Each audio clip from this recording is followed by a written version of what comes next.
Radio.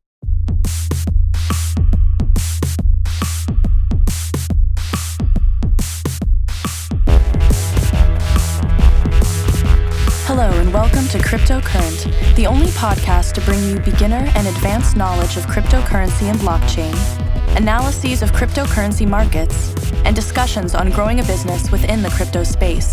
Stay tuned and stay cryptocurrent.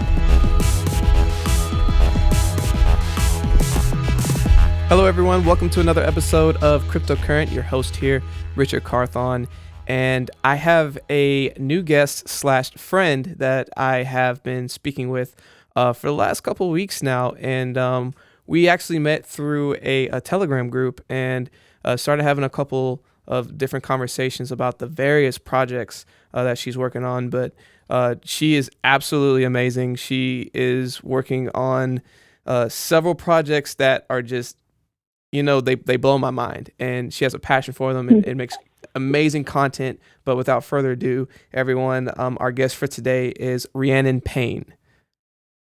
Hey, Richard. Thank you so much for having me. And that's so nice of you to say. It's definitely been so much fun over the past year and a half, since entering the blockchain space, you know, seeing the potential of the technology and all the cool stuff we can do with it. So I'm definitely excited to talk with you about it. Absolutely. And before we get too deep into like several of your projects, because I know people are going to be excited to hear about them, can you please just tell us a little about yourself, give us some background and what makes you who you are? Mm-hmm. Yeah. I mean, so I'm based in San Francisco, but prior to this lived in LA for about 7 years. And my background is pretty diverse across startups, emerging technologies, product development for software, as well as marketing in the fintech space. So I also have a bit of a journalism background as well, which is kind of a passion of mine. I've always been a writer at heart. So my first company that I started when I was 20 was actually a content marketing content creation, company specifically geared toward empowering women. So brought on a collaborative team of like 30 to 40 writers all over the world. And we were creating original content by and for women about everything from like politics to very self-aware fashion and beauty articles, and grew a really cool community around that. So I was doing that for a few years, writing and editing upwards of 2,000 pieces of content during that time. And, wow. Since then, it was a lot of fun. It wasn't something that, I was 20. I didn't know what the hell I was doing. I was never able to turn it into something bigger than what it was. But it taught me so much. And, after that, working in LA, doing marketing for fintech companies, and then doing a few projects globally, co-founded a software company with my partner Justin and a few partners in Japan, where we built a concierge platform for the Ritz-Carlton and the Grand Hyatt hotels in Tokyo. Okay. So that was a really cool project. Got my feet wet in product development for software. And then beyond that, taking all of these diverse experiences that I've had, and in 2017 started my company, Seafoam.Media and Technology, where I've been applying those skill sets and also bringing in a lot of the people that I've met throughout my journey into the mix, working on different blockchain projects specifically. Wow. Well, quite the background. A lot of content, and 2,000 articles. That's good. Wow. I don't know throughout my entire educational career if I can say that I've written over 2,000 papers. So. Oh, so to clarify, I wrote maybe 50 during that time, but I edited literally every single one of them, before it actually hit the website. So I QA'd everything. Wow. It was a lot of fun, but it was a lot. Yeah. And so with that, it kind of bridges into our next my next question for you of like how you got into cryptocurrency and blockchain. I believe you said it was because of your passion of content. You saw like a new niche of a need that was out there, and can you kind of speak towards that? Oh, yeah. And I mean, in 2017, obviously, there was such a huge need. I've actually been really interested in cryptocurrency for a while. I think just like everyone else, like I heard about it through a coworker in 2013 at one of the fintech companies I worked for in LA, and Bitcoin had just hit $500. And to me, that was so amazing. I was like, wow, imagine buying Bitcoin for pennies and now it's worth $500. That's insane. Right. And I don't have one of those stories like most people do where I like almost invested in Bitcoin when it was early. And then I'm like kicking myself later. Like I never actually thought about investing because, when it was at $500 in 2013, I was like making $16 an hour at my first like proper full-time job. So it was just kind of like something wistfully I was thinking about, like, oh, that's so cool. Imagine having Bitcoin you could sell for $500. So, kind of watching it from afar since then. And I think my interest was really solidified about 2 years ago. I had started looking into the space, and my same colleague, actually, who I worked with at that marketing company back in the day, had since moved on to working with ICOs and blockchain projects and was telling me all about it and getting me interested in it. So I had already been doing research, and I was traveling by myself in Vienna, and I was just like walking around taking pictures of stuff, and this girl from Iran stopped me, and she was also traveling alone and asked me to take a picture. And then we ended up going out for drinks after and talking about each other's lives. And she was telling me how, this was actually early last year. She was telling me it was right around when there was a shift and Trump backed out of the Iran deal. And she was in Europe when that happened. And suddenly, while traveling, her currency, her home currency was worth so much less. Like she was really struggling getting around Europe and like her plans to travel home. And I started talking to her about like Bitcoin and the stuff I was researching and working on. And she had literally never heard of Bitcoin. Like I've never met someone in the past couple of years who hadn't heard of Bitcoin. So I was explaining it to her, and she was just like lit up. She was like, oh my God, that would like change everything for me as like a traveler, with a currency that just, dropped in value. And here I am in this position, like, that could be like a huge thing. And since then, it really solidified my interest because I'm like, there really is such a global need and such a huge impact that crypto and blockchain could make on the world. So, that really inspired me. And I just, really kept going and went all in with blockchain. And I initially started my company writing white papers, as I think I mentioned, for some really cool blockchain projects, and just started scaling so quickly because of the demand. Brought in more writers, brought in designers through word of mouth and referrals. We started getting more and more clients flooding in. Brought in my partner, Justin, my technology partner who I've been working with for years, and created a product innovation and engineering side of the company as well. So, scaled to be able to offer really end-to-end services for our clients. The only thing we don't offer at this point are legal services. So, and we do have partners who can, fill in the gaps there and facilitate that. So, it's been just like huge growth over the past year and a half with Seafoam, and, branching off into some other projects as well. So that's kind of how all those pieces fit together for me. Yeah. And with everything, and thank you for explaining that of kind of what launched you into it, with from white papers to talking to your friend out in Iran and figuring out like, how she could get value out of being able to utilize Bitcoin and some of these other cryptocurrencies, and just seeing where this is practical and it goes on a world scale, and it can grow, and there's a lot of scalability to the use cases. And so as you thought about Seafoam and you started initially in doing white papers, and then you saw like all the other pieces within the crypto and blockchain sphere of services that you could offer. That's when you started collaborating and bringing all these people together to be able to deliver those services. So just for quick purposes, like tell me if I'm in the crypto space and I'm trying to figure out how I can either tokenize something, or if I have a product and I want to launch it, like how does your company like work with me? Yeah, absolutely. So, I mean, we can work with companies who are early stage in a variety of ways. Typically, a lot of consulting is needed. There's been a lot of really blue sky ideas in the blockchain space, and it's a matter of synthesizing those ideas. Like, how do we take your idea and, turn it into a product that people actually need, that we actually think has a chance of being adopted.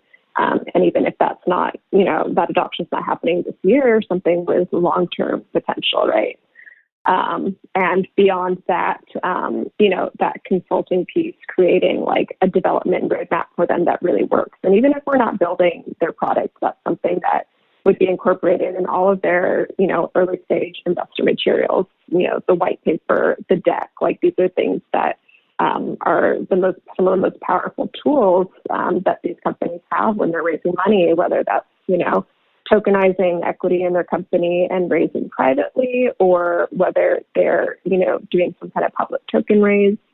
So, we really try to set companies up for success, with whatever they need, whatever gaps we can fill for them, we're able to facilitate. But, we love taking on early stage companies from the beginning and helping them with their white paper. And, we do it in such a way where it's not like a marketing fluff piece. Like, there's been a lot of marketing fluff pieces out there in the space, particularly when ICOs were hot. And we like to make sure that, what we're creating is very technologically sound and detailed, because that is, traditionally what a white paper is meant to be. And we also either collaborate with their existing legal team, or we have a legal group here in the U.S., in Austin, Texas, called the Decentra Group, who specialize in working with FTO projects now. So, they, offer packages for reviewing and creating legal content for these white papers as well. So it's like a very collaborative team effort from marketing, tech, and legal.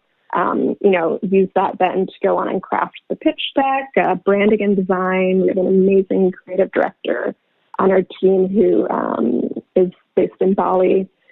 And beyond that, even if those aren't pieces they need, we also offer project management and team building services. So like project management as a service. And this is a huge thing I noticed in 2018. A lot of companies failed, obviously, because ICOs were what they ended up being, right? But a lot of companies also failed because you had these founders with great ideas that were just super high level and didn't have like the skill set or the capacity to build a scalable, sustainable team and actually put good processes in place. So having identified that need, it's definitely a core competency of mine, having put together distributed teams and leading teams for like close to a decade now. So we're now offering that as a service. If that's something they need, they can also couple that with other things like content marketing, branding, whatever the case may be. And then we also have Justin's side of the company, which is product innovation. So, if they're starting to fundraise, creating like a product demo video for them, which again is such an important tool to have in their arsenal. So just like a full walkthrough visualization of what the user experience is going to be for what they're building, and just like allowing, people to really visualize what it's going to be, allowing investors and, potential like users in the future to visualize it. So, which is so huge. I mean, just even back when I was doing my startup, I really didn't get a lot of solid feedback from investors and genuine interest until they could visualize and see what my end product would be. And you have this vision in your head, and when you're trying to show someone either on paper or even when you're speaking with them and trying to paint the picture, they're never going to see what you see until you can put it out and someone can visualize and see it because you've made it for them and you give them the framework that you're working from, that's one of the greatest ways to be able to sell whatever the vision that you're trying to create or the product or whatever it is. So definitely agree with that side of it. And absolutely. I know. And I think we've definitely found a sweet spot there, just between ICOs where people only had a white paper and no product to show. And then today where a lot of people are much more eager to build out full MVPs before they even start fundraising. But I feel like it's such a great sweet spot to, before you even start developing something, raise money off of a full user experience design and demo video. You don't necessarily have to spend $250,000 to build it before you start raising. Get feedback from your investors on the design, get feedback from users, and that's how you build a successful product. Right. And kind of going into the next part of it, earlier you brought up the fact that you're now able to offer services on the product development side. So I know that you have involvement with a company that is called DLTDev. Can you give us a little bit more information about that? Yeah, absolutely. So, at Seafoam, over the past year and a half, we've been offering product development and design and engineering services, but more recently, my partner and I have created basically a full product technology innovation studio that goes beyond just blockchain, right? So we have DLT.dev, which obviously DLT is distributed ledger technology, but also deep learning technology. So, using his vast experience working with all of these different technologies and the experience of his team, us being able to create, product design packages and also full product engineering packages on helping people incorporating all of these new emerging technologies into their products. So whether that's blockchain, whether that's AI, machine learning, computer vision, geolocation services, these are all things that we've built before. So, being able to offer the right consulting, even training their existing tech teams on how to use these new technologies, which is, you see this with larger companies a lot. They've built great things, but they struggle sometimes to grow and innovate. So being able to provide the right consulting and training or building new projects for them, allowing them to, continue to grow as these technologies grow and as there's a need for, incorporating AI and blockchain into processes. Well, that's really cool that you're going after new and emerging technologies and going after development work that a lot of people haven't really made the shift to yet. And by being innovative and trying to be an industry leader in some of these new technologies, I think that's a really cool, unique value proposition that you and your team is able to work on. So really, really cool and interesting projects that you're working with both Seafoam and DLT.dev.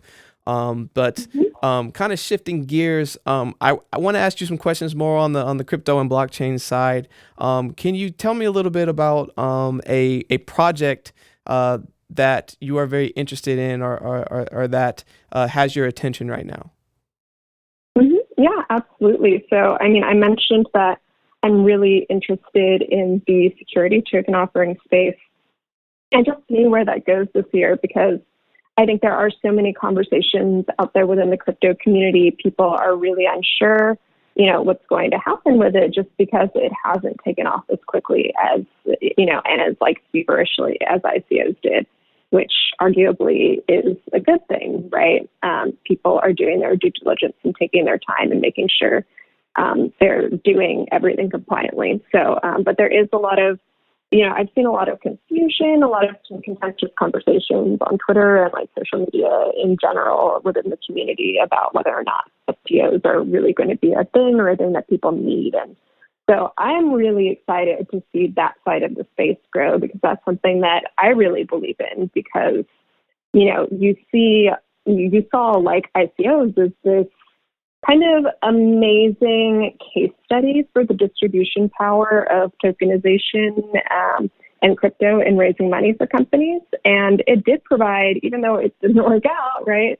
It did provide the ability for companies and innovators all over the world in emerging technologies and women and minorities who have these like amazing ideas for products and innovation to be able to raise money, even if they don't have access to traditional VC funds or relationships. So I'm really excited to see the STO space kind of create a new regulated way for that to happen, where, you know, companies could, one way they could do it is offer tokens that are backed by equity in their companies and be able to access that same distribution power that ICOs had. And with that said, there's a project called ProfLogic that I've been working with for the past 7 months now, and I am actually going to be stepping into a more formal role with them as their new CMO, which I'm so excited about. And that's something that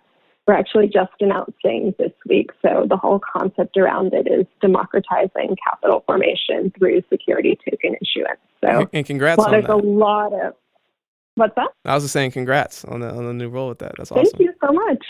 Yeah, thank you. It's so exciting because it's a project that's really close to my heart, because there's a lot of security token issuance platforms out there now. But from what I see, there's no platforms that specifically cater to bringing in the little guy, people who, you know, don't have a lot of money to spend upfront to go through these platforms to become an issuer, and templatizing a lot of these processes. So there's a really low cost to get started. Everything's done compliantly. And opening the doors to unaccredited investors too, to be able to participate through Reg CF investment opportunities through tokenization. So, you know, being able to see these companies all over the world have the power to fundraise like this again, but compliantly, is so exciting to me.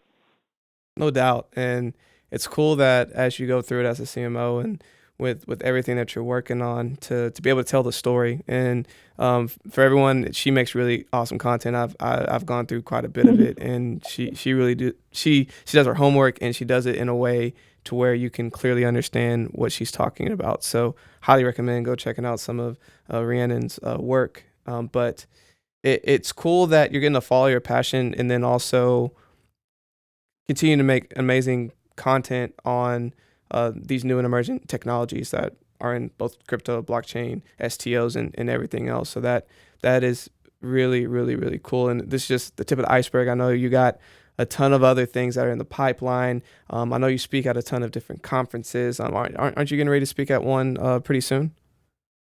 Yeah, so actually on April 11th, I am going to be speaking on a panel/workshop on blockchain for global impact at the WSIS forum in Geneva, which is actually hosted by the United Nations, which I'm so excited about. And I still don't understand how I got that opportunity, but I can't wait to talk about, you know, the democratization of capital formation through tokenization, and also how blockchain can facilitate more scalable team structures for companies, and the benefits to allow these companies all over the world to grow more successfully, which is another thing that I could talk about all day. But, you know, I can't wait for that event. Oh, no doubt. And it just speaks to the caliber of information you have to be able to give to people, to have the audience of the United Nations. I mean, that's incredible. So first, congrats again on that. And I know you're going to go do an amazing job out in Geneva. But as we get close to the end of this podcast, I always love to ask our speakers for a final thought that they would like to leave with our listeners today. So what is a final thought that you want to leave today? Mm-hmm. Yeah, so I think we're at a very interesting point right now in the blockchain world and community, where we can really evaluate the mistakes and successes of the past few years and set the industry up for more sustainable growth. So I'm really looking forward to everyone out there who's listening, continuing to create real innovation with blockchain as the technology continues to mature and seeing all these cool open source projects out there.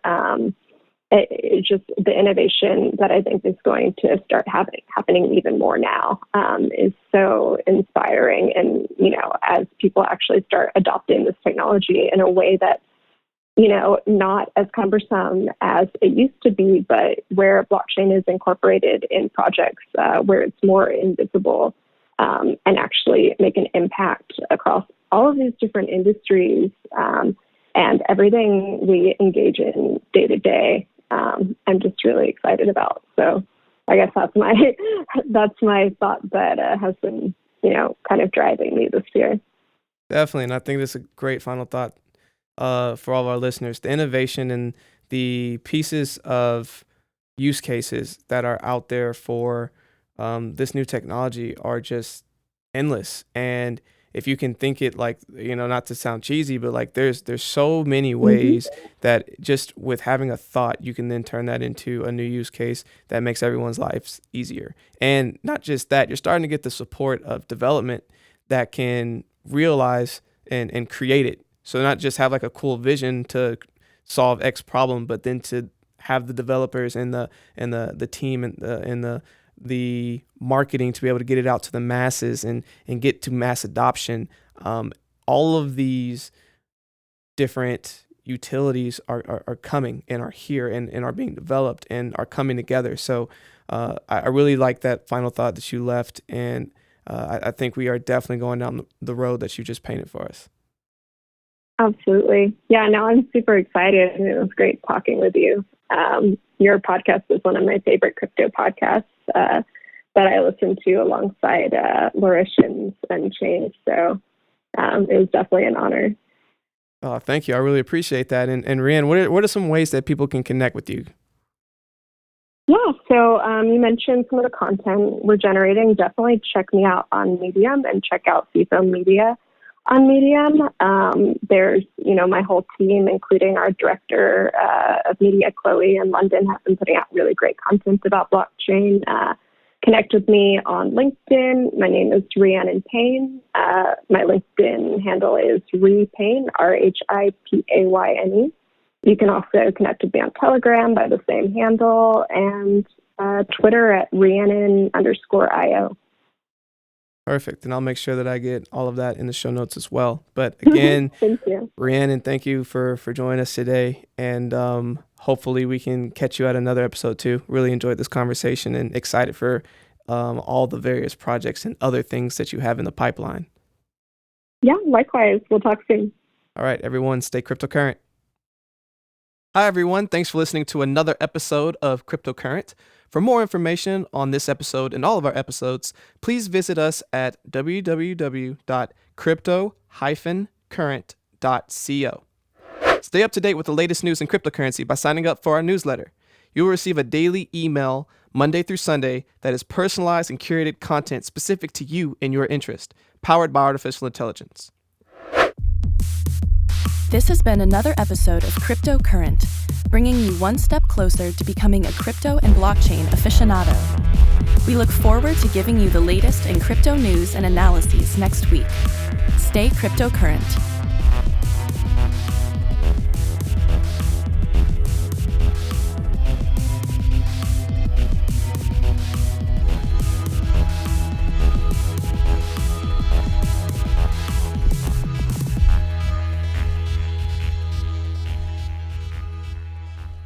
Please use available exits now.